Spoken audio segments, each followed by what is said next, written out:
नमस्कार किसान भाइयों, मैं हूं चिराग कुमार पटेल। तो गुजरात से गुजरे गए हुए 3 दिन हुए हैं और आज हम अपने खेत पे आए हैं। हालांकि एक बार आ गए थे और यूं ही घूम कर देख लिया था रोड साइड से, रास्ते से ही, लेकिन कुदरत की कृपा से हमारा कुछ नुकसान हुआ नहीं है, कुछ भी नुकसान नहीं हुआ है। यूँ कहो कि कुदरत ने हमें बख्श दिया है और आज यहाँ देखने आए हैं। लेकिन हमारे गुजरात के जो गिर सोमनाथ, अमरेली और भावनगर जिले के 3 तहसील है, महुआ, तलाजा, पालीताना, वहाँ बहुत बड़ा नुकसान हुआ है।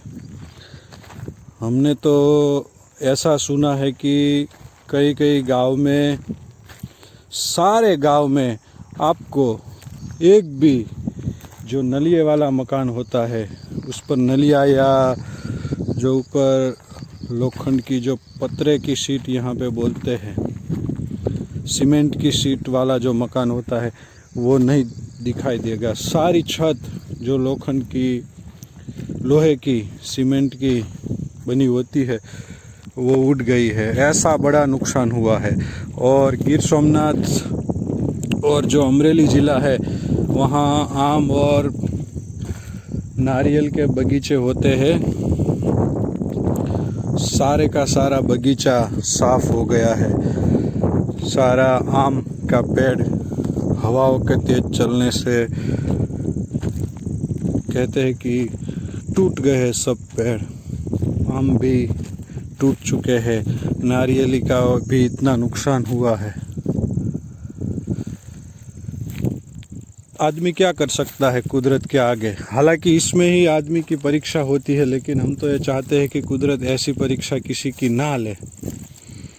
हालांकि मुझे थोड़ा सा दुख भी होता है कि जो हम अपने आप को थोड़े पढ़े लिखे मानते हैं, सोशल मीडिया यूज़र्स, उन कई भाइयों ने ऐसे कमेंट चलाए थे कि भाई देखो, नारियल के ज़्यादा भाव लेने वाला का ये समय आ गया। पहले थिएटर में जो लोग ज़्यादा भाव लेते थे उसका ये समय आया। इसके बाद ये कोरोना काल में नारियल और संतरे का जो भाव बढ़ गया था, मौसम्बी का, तो ये भाव आया। तो हमारे यहाँ गुजरात में एक नारियल करीब 80 रुपये का, 100 रुपये का, संतरा 1 किलो, नारंगी 1 किलो ऐसी बिक रही थी। तो बहुत खुश हो रहे थे भाइयों सोशल मीडिया पे। हम उसे यहाँ विघ्न संतोषी कहेंगे कि भाई अगर किसी का बुरा हुआ है तो तुम इतने खुश क्यों हो रहे हो। हालांकि मैं आपको बता दूं कि महुआ जो गुजरात का सबसे बड़ा कोकोनट मार्केट है, हरे नारियल का मार्केट है, पानी वाले नारियल का मार्केट, यहाँ इस साल कोरोना काल की दूसरी लहर में भी ज़्यादा से ज़्यादा एक नारियल का 18 से 20 रुपया तक भाव आया है। 20 रुपये से 1 रुपया भी ज़्यादा भाव नहीं आया है। तो किन किसान भाइयों को इतना भाव मिला जो आप बोल रहे थे 50 रुपये, 100 रुपये, वो भाव तो सारे जो बिचौलिए हैं उनको मिले हैं। उन्होंने ये काला बाजारी की है, उनके मन से परमात्मा हट गया है, उनकी आत्मा मर चुकी है। हमारे गुजरात का एक प्रसिद्ध न्यूज़ वेबसाइट है मेरा न्यूज़, आप उसमें जाके देखना। मेरा न्यूज़ प्रशांत दयाल नाम के पत्रकार भाई का है।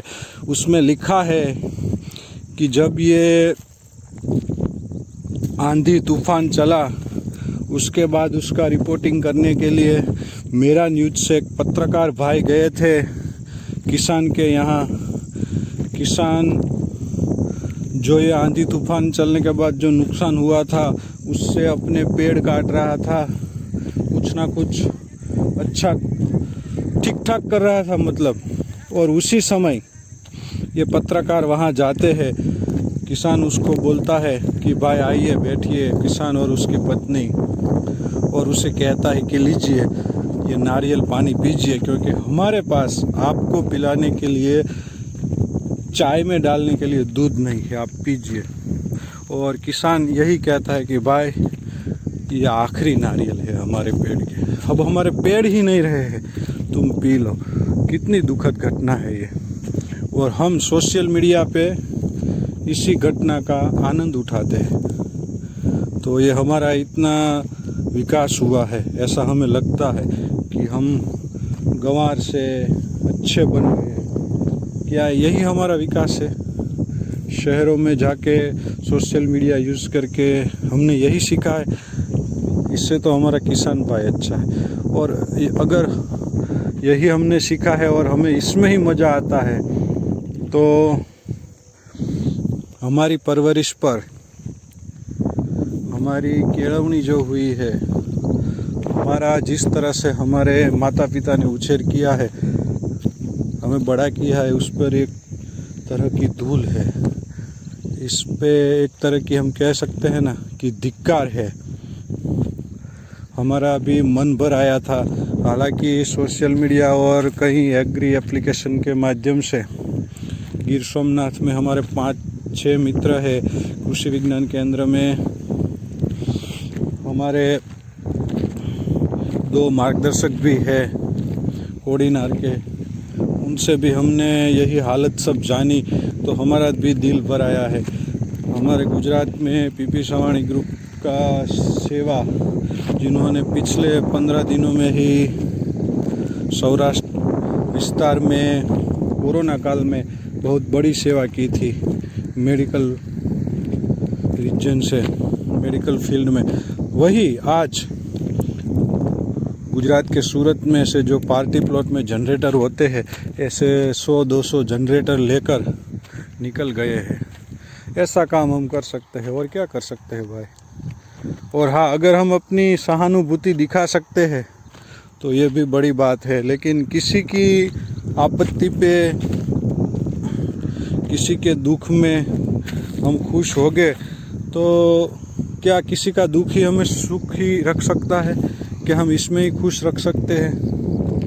आपको मैं ये भी बता दूं कि जब ये तूफान नहीं आया था और कोरोना काल था, तब हमारे गुजरात में जो आप कभी सोमनाथ जाएगा तो सोमनाथ के पहले ही गड़ू जंक्शन आता है, गड़ू नाम का गांव है, वहाँ के एक किसान भाई है, उन्होंने अपनी नारियल के बाग के जितने भी पेड़ थे, उन्हों से नारियल उतरवा कर, सारा नारियल, उनका खर्चा भी 3000 रुपया आया था नारियल उतारने का, वो मजदूरों को देकर, अपनी जेब से देकर सारा नारियल जूनागढ़ सिविल में भेज दिया था। हमारे पास उनका स्क्रीनशॉट और उसका नंबर भी हमने रखा था, फेसबुक के माध्यम से हमें जानने को मिला था। तो हमें भी उसको लगा कि जब हम सोमनाथ जाएंगे तो इस भाई को हम ज़रूर मिलेंगे, क्योंकि सोमनाथ में हमारी आंखों से भगवान दिखे ना दिखे, इस किसान भाई में हमें पहले से ही भगवान दिखने लगे हैं। ऐसे किसान भाई है, ऐसा एक वर्ग है, और इस पे हम जो द्वेष करते हैं तो निश्चित हमारी परवरिश में कोई कमी आई है, हमारी परवरिश में हमारे माता पिता से कोई चूक हो गई है, ऐसा हमें लगना चाहिए। किसी की आपत्ति में खुश मत नहीं होना चाहिए। तो आज की वीडियो में बस इतना ही किसान भाई। शाम का वक्त है और ये देखिए सूर्यास्त होने वाला है, और इससे ही हमें, हमारे मन से बात निकल गई है। अगर कुछ ज़्यादा हो गया हो तो छोटा भाई समझ के हमको माफ़ कर देना। हमारे मन में इतना गुस्सा था, ये हमारा मन इतना व्यग्र हो गया था, इसलिए हमने ये बात बोल दी है। और आप भी कहीं कमेंट कीजिए तो थोड़ा ध्यान रखे कीजिए कि सामने वाले आदमी पे क्या गुजर रही होगी। बस इतना ही। नमस्कार, जय किसान।